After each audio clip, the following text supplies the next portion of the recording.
क्योंकि 11-12 साल से ये लोग इंतजार कर रहे हैं अपनी नियुक्ति का। हो गई, हम लोग का बाल बच्चा हो गया, 12 साल वनवास। तेजस्वी जी को हाथ में भी दिया हाँ, आवास पर उनका जाके हम लोग 31 तारीख को तेजस्वी जी के हाथ में आवेदन दिए। मतलब बाहर में जाके मजदूरी करते हैं। बहुत दिक्कत है, दिल्ली पंजाब से कमा के आए हैं, अब रोड पर आप यहाँ लाइन लग रहे हैं। आप खूब तैयारी कीजिए, खूब मेहनत कीजिए, एग्ज़ाम निकाल लीजिए, लेकिन नौकरी आपको हाथ में नहीं लगेगी। जी हाँ, बिहार में फिलहाल कुछ ऐसा ही हो रहा है। नमस्कार, मैं अर्पिता और आप देख रहे हैं पब्लिक ओपिनियन।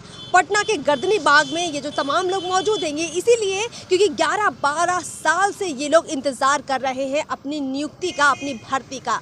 अब नीतीश कुमार सरकार क्या कर रही है, क्या इनकी मांगे, इन्हीं से जानते हैं। क्या नाम है आपका? मेरा नाम अंजलि कुमारी है। सबसे पहले बताइए पूरा मुद्दा क्या है आप लोगों का? हम लोग का मुद्दा ये है कि जो 2011 में सरकार वैकेंसी निकाली थी होमगार्ड का, वो उसका हम लोग फार्म डाले थे। 2022 में उसका बहाली लिया गया। बहाली में जब हम लोग का फार्म डाले थे तब हम लोग का शादी नहीं होल था। शादी हो गई, हम लोग का बाल बच्चा हो गया, 12 साल वनवास काटे। उसके बाद हम लोग को जब लिया गया बहाली में हम लोग कड़ी से कड़ी मेहनत करके सब लोग सफल हुए, क्योंकि दौर तो इतना आसानी से निकलता नहीं है, उसके लिए बहुत मेहनत करनी पड़ती है। हम लोग सब तरह से बहुत मेहनत किए, तो फिजिकल में सब लोग सफल हुए। सफल होने के बाद भी हम लोग को नियुक्ति पत्र नहीं दिया जा रहा है सरकार की तरफ से, और हम लोग आवेदन लेके सगर घूम रहे हैं। कभी तेजस्वी जी के अपने पहले तो जिला में ही हम लोग घूमे, तो डीएम के पास, फिर सगर से थक गए तो फिर पटना आना शुरू किए तेजस्वी जी के पास। तो कभी नीतीश जी जहाँ जहाँ संविधान यात्रा पर जाते हैं वहाँ हम लोग आवेदन दे रहे हैं, पर इस पर कोई सुनवाई नहीं किया गया। इसीलिए हम लोग लास्ट में फिर धरना पे बैठे हैं। क्या नाम हुआ आपका? मेरा कविता कुमारी नाम है, जहानाबाद से हैं। हम लोग सब होमगार्ड के सफल अभ्यर्थी हैं। तो हम लोग के मांग है कि मतलब हम लोग दर दर ठोकर खा रहे हैं, जहाँ पे जा रहे हैं वहाँ पर कोई मतलब उसका नहीं लिया जा रहा है कि मतलब का है न है। तो हम लोग के यही है। फिर लास्ट में हम लोग नीतीश कुमार और तेजस्वी यादव को आप लोगों ने बाकायदा लेटर वगैरह लिखा है? एकदम सब मिला के बार एप्लीकेशन मिला है। तेजस्वी जी को हाथ में भी दिया? हाँ, आवास पर उनका जाके हम लोग 31 तारीख को तेजस्वी जी के हाथ में आवेदन दिए हैं।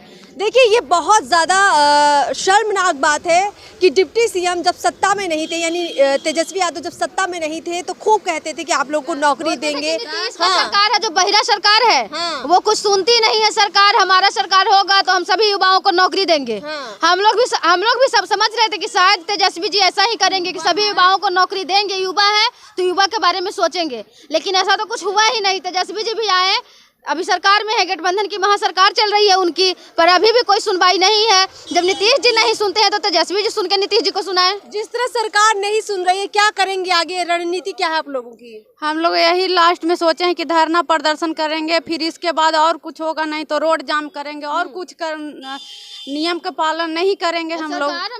क्या नाम है आपका? मेरा नाम राजीव कुमार है, मैं जहानाबाद जिला से हूँ। विज्ञापन संख्या 0211 में वैकेंसी निकाली गई थी। अब 22 में इस वैकेंसी को लिया गया है, जो कि अब हम लोग का उम्र नहीं बच चुका है, तब पर भी हम लोग फिजिकल निकाल चुके हैं, सभी चीज़ में हम लोग पास हैं, तभी हम लोग का नियुक्ति पत्र नहीं दिया जा रहा है। 11-12 साल से नियुक्ति पत्र नहीं दिया जा रहा है, और आप लोग को कहीं ना कहीं एक उम्मीद थी कि अब तो नौकरी लग जाएगी, क्योंकि सब कुछ निकाल लिया है। कैसे घर चलता है? क्या करें, रोज मतलब बाहर में जाके मजदूरी करते हैं।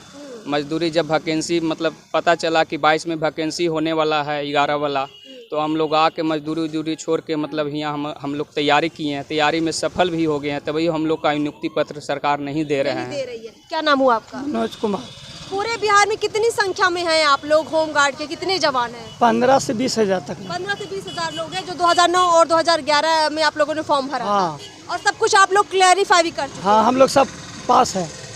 कितनी परेशानियां इस वक्त झेल रहे हैं आप लोग? घर में कितनी दिक्कतें होती हैं जब सब कुछ क्लियर करने के बाद भी एक नौकरी नहीं मिलती है? बहुत दिक्कत है, दिल्ली पंजाब से कमा के आए हैं, अब रोड पर आप यहाँ लाइन लग रहे हैं, धरना दे रहे हैं रोड पर।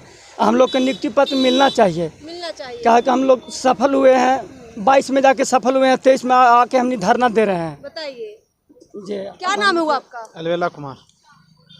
जैसे 10-12 साल बीत गए, ये 10-12 साल कैसे बीते बिना नियुक्ति के आप लोगों के?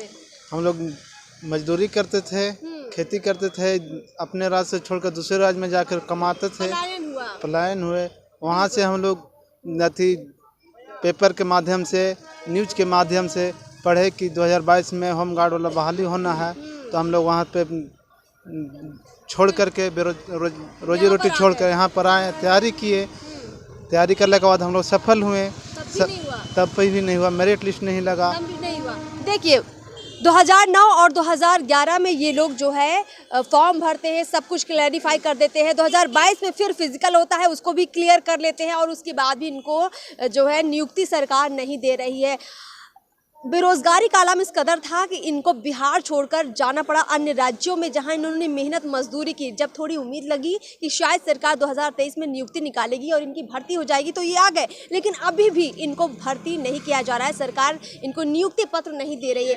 पूरे एक ही बहाली में हम लोग का एज खत्म हो गया। बताइए, उम्र भी खत्म हो रही है लेकिन सरकार नहीं सुन रही है। बहुत बड़ा मुद्दा है इन लोगों का। हमने इनकी आवाज़ आप तक पहुंचाई। इनके मुद्दों पर आपकी क्या राय है ज़रूर बताइए। और अगर आपको भी लगता है कि बिहार सरकार आपकी भी नहीं सुन रही है तो कमेंट बॉक्स में ज़रूर लिखिए। फिलहाल इस वीडियो में इतना ही। चैनल को सब्सक्राइब कर ले। नमस्कार।